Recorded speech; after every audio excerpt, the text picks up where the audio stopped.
स्वागत है आपका अर्पित रीजनिंग के यूट्यूब चैनल पर। और आज छोटी सी ट्रिक लेकिन उपयोगी ट्रिक आप लोगों के लिए लेकर के आया हूं। इसको आप देखिएगा और सवाल जब भी कभी इस टाइप के आए तो इस ट्रिक का आप उपयोग करिएगा। देखिएगा सवाल में अंतर क्या होता है उसको समझने की कोशिश करिएगा। एग्ज़ाम में सवाल अगर मान लो सिंपल सा आया कि एक घड़ी में समय जो हुआ है बच्चा वो 4 बजकर, सिंपल सा प्रश्न समझिएगा। हमने कहा कि समय जो हुआ है वो हुआ है 4 बजकर और मान लिया 25 मिनट। कितना मिनट? 4 बजकर 25 मिनट। अब देखिएगा इसके टू टाइप्स कैसे बनेंगे समझना। पहला टाइप आपका सिंपल सा कि अगर हमें कोई समय दिया जाए और हमसे ये पूछा जाए कि बताइएगा ये दर्पण प्रतिबिंब में कितना दिखेगा। अगर पहला सवाल हमसे पूछ दिया जाए किसका बच्चा?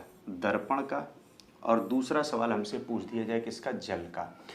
अक्सर बच्चे कंफ्यूज हो जाते हैं, दर्पण में जल वाली ट्रिक लगा देते हैं और जल में क्या लगा देते हैं? दर्पण वाली ट्रिक। तो इसी के लिए मैंने ये वीडियो बनाया है कि आप कभी भी एग्ज़ाम में आए तो इस चीज़ को आप ध्यान रखें और सवाल आपके कभी गलत ना हो। अगर कभी भी प्रश्न में पूछा जाए आपसे दर्पण प्रतिबिंब, ठीक है, आपको दर्पण बताया नहीं गया कि दर्पण किस दिशा में रखा, सिर्फ उसने बोल दिया कि दर्पण प्रतिबिंब, तो आप सिंपल सा इसको किससे घटा दोगे बच्चा? 1160 से। और अगर कभी भी पूछ दिया जाए कि जल प्रतिबिंब में कितना दिखेगा तो आप इसको घटा दोगे 1830 से। मुझे उम्मीद है कि दोनों बातें समझ में आ गई होंगी। दर्पण में किससे घटाओगे? 1160 से। जल में किससे घटाओगे बच्चा? 1830 से। कोई दिक्कत?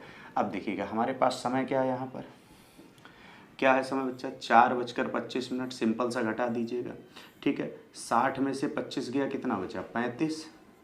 और 11 में से 4 गया, कितना बचा? 7। मतलब मैं कह सकता हूँ कि दर्पण प्रतिबिंब में जो समय बने वो क्या होगा? 7 बजकर 35 मिनट। अगर यहीं पर मैं अगर इसको घटा दूँ 4 25, तो 30 से 25 गया बच्चा, कितना बचा? 5। और 18 से 4 जाएगा तो कितना बचेगा? 14। अब आप कहोगे सर 14 बजकर 5 मिनट का मतलब क्या होता है? तो इसका मतलब होता है 2 बजकर 5 मिनट। ठीक है, सिंपल सी बात क्या सीखी हम लोगों ने कि